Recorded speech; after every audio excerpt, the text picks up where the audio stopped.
The peculiarities of a greyhound's physique makes them more at risk of heat stroke than some other breeds. Let's take a look at the signs and what to do if you think your dog has got heat stroke and you're waiting to get help from your vet.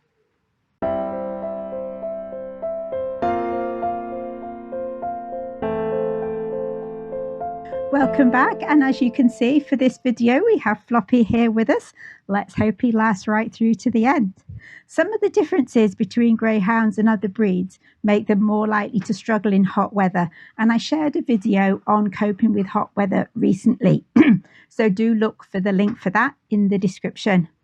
All animals have ways of managing their temperature, and we sweat, dogs pant, they do sweat a little bit in certain places, but by and large it's more to do with heat loss, evaporation through panting.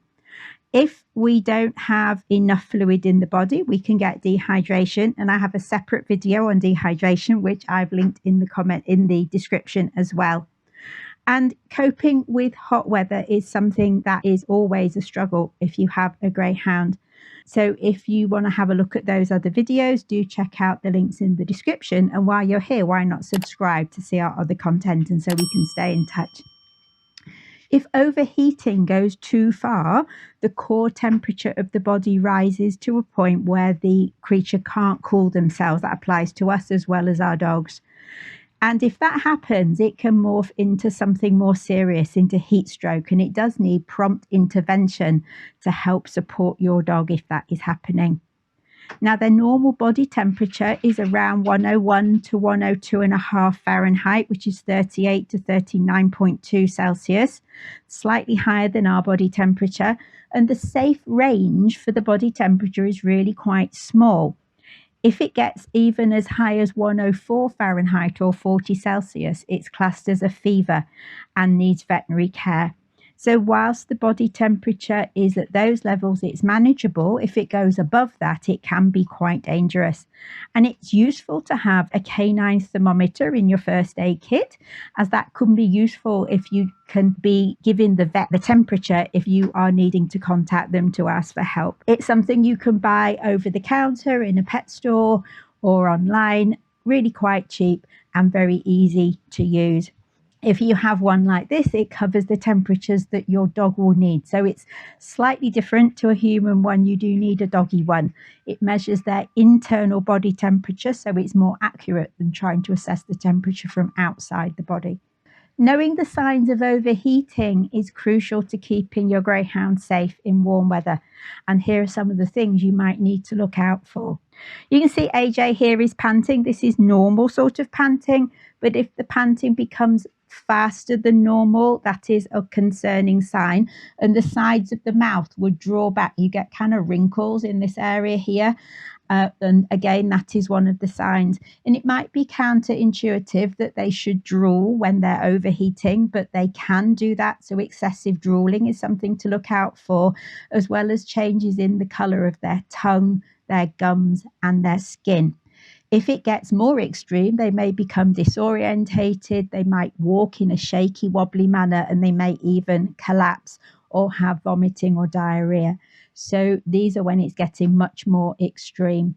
In my video on dehydration and drinking, I mentioned a couple of tests you can do to check if they have a good level of fluid in the body. So these are things you might want to be doing.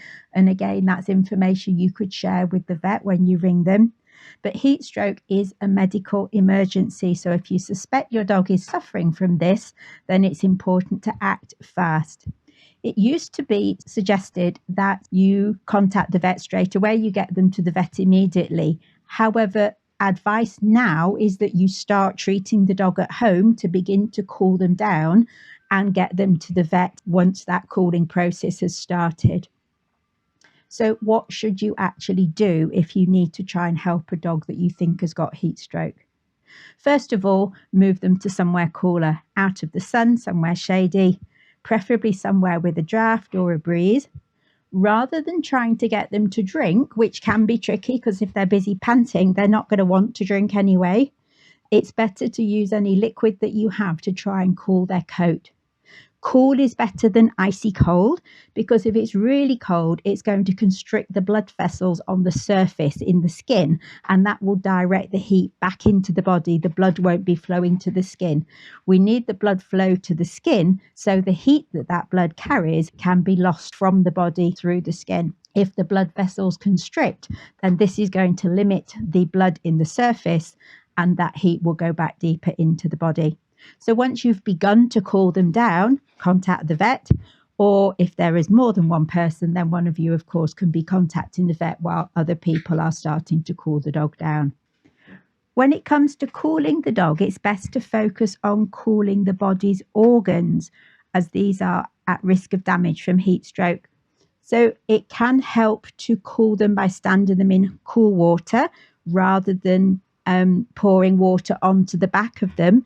But it's also particularly useful if you can try and get cool water onto the belly, the chest, and the inside of the thighs at the back where the femoral artery is. If you have water in a container, you could splash it on. If you have a towel, you could wet the towel and wipe them or drape it over those lower parts of the body rather than over the back. If we cover them with a wet towel, it can reduce cooling from the body because it restricts airflow. But if they're lying down, you could put cool towels around them or try to move them so they're laying on a wet towel. Try and create a breeze in some way. You could use a fan, you could flap your coat at them, you could open windows and doors and so on. If it's happened on a walk, you might need to improvise more, of course, than if you're at home. And do keep checking how they're doing, because there is a balance here. If they get so cold that they shiver because you've used icy things to cool them down, that actually makes your job harder, because shivering generates energy, creates heat in the body, which will warm them up again. So we don't want them to cool down so much that they shiver, but we do need to cool them down enough to take that heat away from the body's organs. As I said, it's more useful to put your water, if you have water, on the skin, on the thinner areas of fur, than it is to try and get them to drink, because they may not want to drink anyway, because if you're panting, you can't drink. And do keep cooling them until the panting stops. Now, if you've been testing their temperature with a thermometer, if their rectal temperature is back down to 103 or a bit lower, then you're fine and you can stop cooling at that point. But I would still get in touch with the vet. And if they've asked you to take the dog into the surgery, you could lay them on wet towels in order to get them there, to keep them cool in the car. And of course, if you have aircon, that is going to be invaluable on that journey.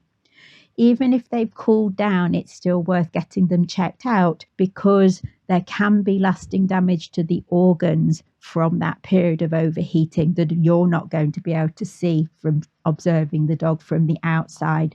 So it's well worth going in anyway, if the vet recommends it, so that they can check them over more thoroughly for any longer lasting signs or symptoms that have arisen from that period of overheating. That is all from us today. I hope you found that useful. And Floppy here, I'm very impressed. It's the first time he's stayed for a whole video for a long time. There have been a few occasions where he has come and sat on the bench for about 10 seconds while I've been getting ready, and then vanishes before I start. So he's feeling very chilled. Aren't you feeling very chilled and laid back today? Yeah, he says it's cooler and there are no buzzy things for now. I'm sure the buzzy things will be back. Unfortunately, he's taken a real aversion to these buzzy things. So that is all from us. If you've enjoyed the video, we'd love for you to like and subscribe, and we will be back again with more content for you soon. Bye for now, everyone.